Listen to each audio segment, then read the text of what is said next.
Obra investigada pela Operação Quadro Negro segue paralisada no Caracará. Aumento do consumo de álcool se dá principalmente entre os jovens. Começa agora o correspondente local.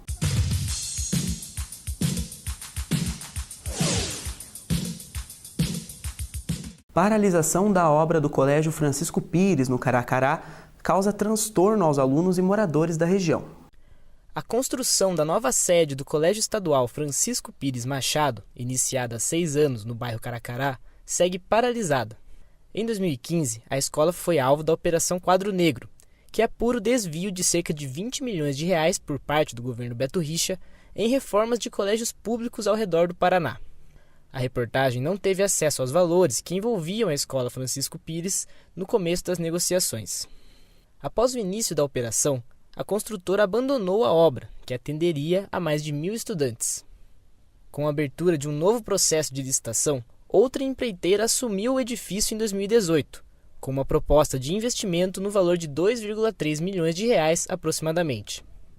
De acordo com o Instituto Paranaense de Desenvolvimento Educacional, o Fundepar, a empresa teve o contrato rescindido no fim do ano passado também por abandono. A nova sede teria 2 andares, com 16 salas de aula, além de laboratórios de informática e ciências. É complicado, por questão que aqui a gente não tem áreas para fazer, que nem química, não podemos fazer experimento, daí fica aquela coisa muito teórica. A paralisação ali também por aqui ser emprestado, daí a gente não tem a nossa quadra própria, não tem um bom atendimento, digamos, para nossas necessidades. Hoje, os alunos do ensino fundamental e médio dividem espaço com a Escola Municipal Deodoro Quintiliano. A estrutura também recebe estudantes do EJA, que oferece aulas gratuitas para jovens e adultos. Atualmente, cerca de 450 alunos estão matriculados no Colégio Francisco Pires. A escola possui 6 salas de aula. Devido à falta de espaço, as aulas do ensino médio são realizadas durante a noite. No período noturno, o serviço de vans não atende, o que faz com que os alunos tenham de recorrer à linha de ônibus municipal. Eu não moro bem aqui no Caracará, eu moro lá no Santa Bárbara, eu tenho que vir a pé de lá aqui. Eu moro uns 25 a meia hora vindo até pro colégio. Isso é uma coisa ruim de se deslocar. Se tivesse uma van seria melhor. De dia eu não sei bem como funciona, mas de noite também é complicado. O Fundepar afirma que será realizado um estudo técnico para avaliar os novos custos e as condições da obra, a fim de abrir uma nova licitação. O EPG cria canal para denúncias anônimas em casos de assédio contra os estudantes. O sexismo é algo tão comum que faz com que piadas, cantadas e brincadeiras de cunho sexual que colocam mulheres em situações constrangedoras sejam apenas parte de uma situação corriqueira no trabalho, na escola e na universidade. Uma vez a gente estava numa palestra à noite, que depois ia ter uma recepção dos calouros e tal, e daí bastante gente ia. Então já aproveitou para vir pronto para a palestra e depois ir para essa recepção.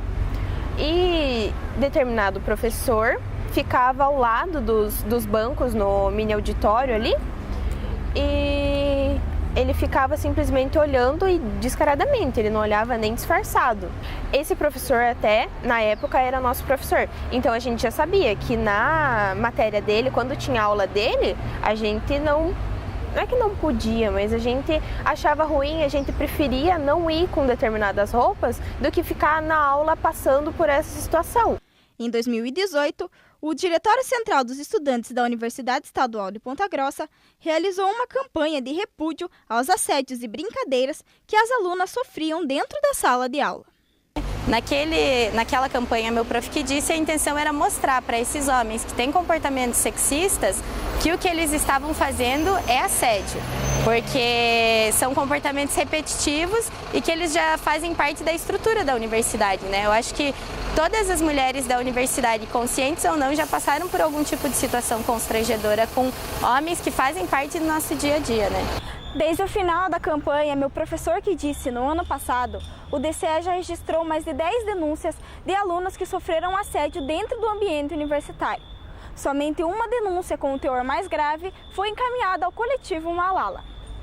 Uma estudante da Universidade Estadual de Ponta Grossa realizou uma pesquisa sobre violência e detectou casos de assédio dentro do ambiente universitário.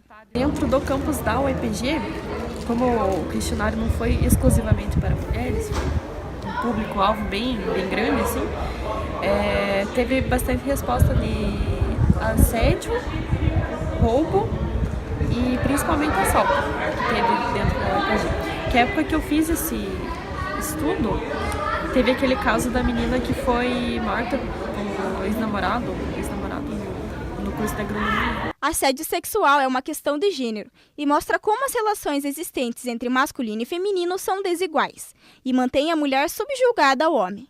Para discutir essas questões, o DCE, juntamente com a professora Dirceia Moreira, do Departamento de Direito, estão à frente na criação de um canal onde estudantes poderão denunciar casos de assédio anonimamente. Uma das demandas do movimento estudantil, desde antes da retomada do DCE, é que a gente tivesse o assédio previsto e punido no Estatuto e no Regimento da Universidade.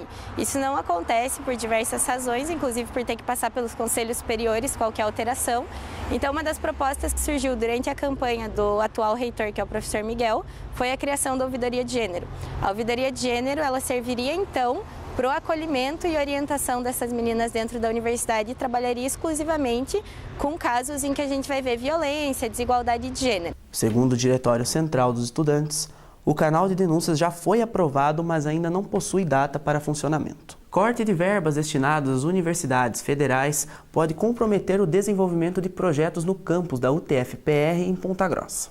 A pesquisa das alunas de Ciências Biológicas da Universidade Tecnológica Federal do Paraná podem ajudar no avanço da medicina. A gente pegou uma proteína que é ligada a alguma doença, a gente está tentando expressar ela, elas não têm muito conhecimento sobre ela, a gente vai tentar expressar ela e fazer a estrutura molecular dela. Aí, nisso, a gente vai poder ajudar em estudos posteriores a tratar, a fazer terapias com essas proteínas. Elas temem que a pesquisa não continue devido ao bloqueio orçamentário promovido pelo governo federal no início do mês. O Ministério da Educação bloqueou cerca de 30% das verbas destinadas aos institutos e universidades federais do país. Em nota, o MEC afirma que o bloqueio atingiu apenas 3,4% do orçamento total das universidades. De acordo com o Ministério, o bloqueio foi operacional, técnico e isonômico para todas as universidades e institutos, e não incluiu as despesas para pagamento de salário de professores, outros servidores inativos e pensionistas, benefícios, assistência estudantil, emendas parlamentares impositivas e receitas próprias. Após o anúncio do contingenciamento, manifestações foram registradas em todo o Brasil. Em Ponta Grossa, alunos da UTF-PR organizaram um protesto contra os bloqueios. Cortar 30% da educação, hoje em dia que a gente tem um orçamento muito baixo para a educação, né? Cortar 30% do investimento na ciência, 30% do investimento da pesquisa, o que é muito ruim para nós universidades. O custeio da universidade é de quase 7 milhões de reais e o valor bloqueado chegou a pouco mais de 2 milhões e 500 mil reais. Aproximadamente 3 mil alunos estão matriculados na Tecnológica de Ponta Grossa e a universidade espera que não seja necessário o corte de nenhuma das atividades. Por enquanto, os 195 projetos de extensão estão mantidos, mas a reitoria deve fazer uma readequação ao novo orçamento, que é significativamente menor. Para lembrar a importância das pesquisas científicas realizadas nas universidades, alunos apresentaram seus trabalhos para a população. O nosso projeto tem o objetivo de projetar e construir um carro de Fórmula SAI. Apesar de ser a nossa primeira competição, a gente teve resultados positivos. A gente conseguiu ser a melhor equipe estreante, com o carro com o menor custo do Brasil. Outro corte que preocupa a comunidade acadêmica são as bolsas destinadas à pós-graduação. A Fundação CAPES congelou 4.798 bolsas que não foram utilizadas em abril. Na Universidade Estadual de Ponta Grossa, 8 bolsas foram retiradas. De acordo com a CAPES, o congelamento representa 1,75% do total de 200 mil benefícios e faz parte de ações para cumprir o contingenciamento na administração pública federal. Em nota, a Pró-Reitoria de Pesquisa e Pós-Graduação da UEPG esclarece, abre aspas, que todos os auxílios financeiros para estudantes e pesquisadores que têm bolsa da CAPES estão mantidos. A informação foi confirmada pelo presidente da CAPES, Anderson Correia. Atualmente, a UEPG possui 305 bolsas em vigor, fecha aspas. No dia 15 de maio, ocorreram manifestações em mais de 200 municípios do país em defesa da educação. Em Ponta Grossa, a UEPG contou com manifestações durante todo o dia. Em passagem por Campo Mourão, o governador do Paraná, Ratinho Júnior, anunciou o bloqueio de 20% nas universidades estaduais.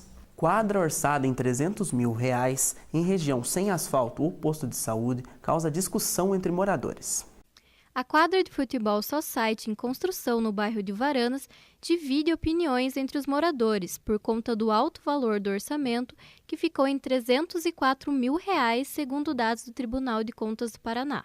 Outras obras da mesma natureza já realizadas não chegaram a R$80 mil. De acordo com o Tribunal de Contas, o secretário de Esportes de Ponta Grossa justifica a construção da quadra como uma forma de maior segurança para as crianças. Estrutura fechada, cercada, não tem perigo da criança na rua, aquelas questões de antigamente que chutava a bola na rua e a criança ia buscar na rua, corria o risco de ser atropelado, hoje não existe mais isso. O campo de valor estimado em R$304 mil gera algumas discussões entre os moradores do bairro. Alguns dizem que o valor poderia ser melhor investido. Eu achei bom, achei legal. Agora está precisando também de asfalto aqui para a escolinha, né? A quadra fica ao lado de uma escola e não há asfalto e acessibilidade a deficientes na região. Isso acaba gerando a indignação de alguns moradores. Porque foi mal investido, por quê? Porque aqui precisava de um posto de saúde, né? O posto de saúde que nós temos é em outro bairro, daí tem que estar mais cedo também para conseguir uma vaga, né? Então acho que foi muito mal investido nessa questão dessa quadra. E também poderia ser investido mais em asfalto, porque, né, quando chove aquele barro não tem como, né? Tem criança, né, que tem que buscar na escola, tudo para eles também fica bem mais difícil, mais dificultuoso, né? Um dos responsáveis pelo planejamento da prefeitura reconhece as demandas do bairro. Também uma pavimentação e em posto de saúde, logicamente, que é o essencial. Quanto à pavimentação da rua que passa no campo e passa próximo ao campinho, ela foi licitada hoje, né, um valor, porque a primeira licitação dela deu Deserto, que é da Deserto, não teve pessoas interessadas. Mesmo com a licitação já realizada, não nos foi passado qualquer prazo para a execução da obra. Como visto na fala do gestor municipal de convênios, a licitação foi expedida no dia 9 de maio deste ano. Dados da Organização Mundial da Saúde mostram que cerca de 13% da população apresentam um quadro de dependência alcoólica. O consumo médio diário entre bebedores no Brasil é de 3 doses, 27% maior do que na região das Américas e no mundo. O consumo em grande quantidade num curto espaço de tempo aumentou de 2010 para 2016 na população brasileira. Internações e óbitos relacionados ao álcool aumentaram respectivamente na população de idosos no mesmo período de tempo. Então, a necessidade é uma necessidade de escuta, né? De acolhimento ali, de um olhar mais humanizado, de ter alguém ali que reconheça ele pelo nome como um sujeito de direitos, como uma pessoa ali que tem papéis sociais importantes, né? E não só como dependente químico. Nem sempre os dependentes entendem ou percebem que precisam de ajuda, pois a negação geralmente faz parte do quadro clínico. Os Alcoólicos Anônimos são uma irmandade de reabilitação para dependentes. O grupo conta com uma média diária de 10 a 12 pessoas. Em entrevista com um dos membros, ele nos conta sobre sua experiência. Por questões pessoais, preferiu não ser identificado. Bom, eu cheguei em 1999, sabe? Mas por que eu vim para Alcoólicos Anônimos? Porque o alcoolismo me levou a um fundo de poço terrível. Sabe? Então comecei a beber jovem, né? E tudo era bom no começo, uma maneira que eu fui bebendo e foi aumentando a maneira de eu beber e passei a viver em função do álcool, né? Achei que não tinha mais saída, né? Mas daí através de contato com outras pessoas, até inclusive com meu pai e minha mãe, que vinham em umas uniões, né? Essas uniões que meu pai e minha mãe vinham, eles vinham na reunião de Al-Anon, sabe? Que é para familiares do alcoólico que faz a bebida. De acordo com a Organização Mundial da Saúde, o que contribui para o aumento do consumo do álcool é a multiplicação das indústrias de álcool brasileiras, em especial as de cerveja, uma das mais lucrativas do mundo. O estímulo e patrocínio nas festas também colaboram para a prática do consumo. O consumo excessivo e precoce de bebida alcoólica colabora para problemas com baixo rendimento escolar ou no trabalho, acidentes, violência e comportamentos de risco, como o consumo de drogas ilícitas, tabagismo e o sexo desprotegido. A Pastoral da Sobriedade também é um grupo que ajuda na reabilitação dos alcoólicos. Através do grupo de autoajuda que é formado por agentes da Pastoral da Sobriedade, pessoas que fazem um treinamento específico para essa atuação, e onde se reúne no grupo familiares e dependentes químicos, né? Ou seja, a gente trata como codependentes e dependentes. É muito mais frequente a presença de codependentes, né, de pessoas que estão preocupadas com a dependência alcoólica ou de outras drogas, do que propriamente dos dependentes. O Correspondente Local fica por aqui. Você pode acessar mais conteúdos no nosso canal no YouTube e no site do periódico. Até a próxima edição.